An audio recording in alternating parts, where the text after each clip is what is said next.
నమస్తే. నా ప్రభాత కమలంకు స్వాగతం. ఇక కార్తీక మాసం చివరకు వచ్చేసాం.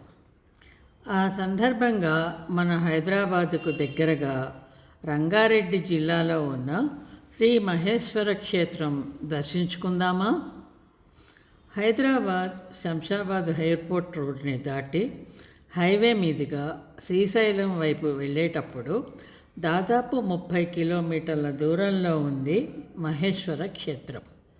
పూర్వకాలంలో ఋషులు, మానవులు, దేవతలు తమ కష్టాల నుంచి రక్షించమని శివుని ప్రార్థిస్తూ తపస్సు చేయగా వారికి ప్రత్యక్షమై వారి కోరికలను తీర్చటమే కాక వారి కోరిక మేరకు ఇక్కడి పుష్కరిణిలో రాజరాజేశ్వరుడిగా వెలిశాడు.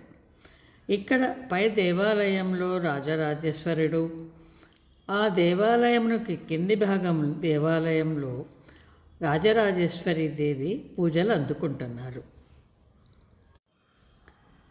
ఈ ఆలయం చుట్టూ షోడశమూర్తులు అంటే 16 శివరూపాలు ప్రతిష్ఠించారు. ఆలయము ముందు రావి చెట్టు నీడలో వినాయకుడు, నాగదేవతల గుడులు చిన్నవి ఉన్నాయి. అవి బహుశా ఈ మధ్య కాలంలో నిర్మించి ఉంటారు అని అనిపించింది నాకు. మహేశ్వరంలోని చారిత్రక కట్టడాలు 13వ శతాబ్దంలో కాకతీయుల కాలంలో నిర్మించినట్లుగా ఆధారాలున్నాయి. అయితే తర్వాత పాలించిన కుతుబ్ షాహీ రాజులు కోటను పొడిగించినట్లు చరిత్రలో ఉన్నది.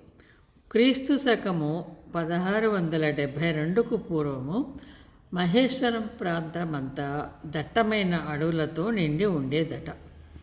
పరిసర ప్రాంతాలలో చెప్పుకోదగిన పెద్ద గ్రామాలేవి లేవట. అయితే తానిషా కాలంలో అక్కన్న మాదన్నలకు ఈ ప్రదేశం నచ్చి ఇక్కడ శివాలయము, దానితో పాటు ఒక గ్రామం కూడా నిర్మించారట.